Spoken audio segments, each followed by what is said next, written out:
odcinku będę pokazywać najbardziej popularne słodycze ze Szwecji. Dobra, no to zaczynamy na pewno od tego.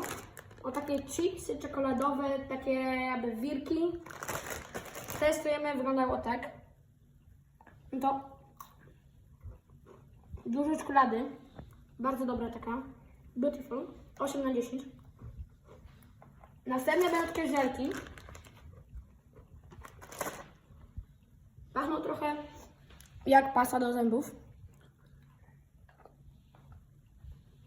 Bardzo dobre. Taki dobry smak. One nie są takie mega słodkie. Bardzo dobre. 9 na 10. Potem lecimy z takimi oto samochodzikami. Weźmy sobie jednego.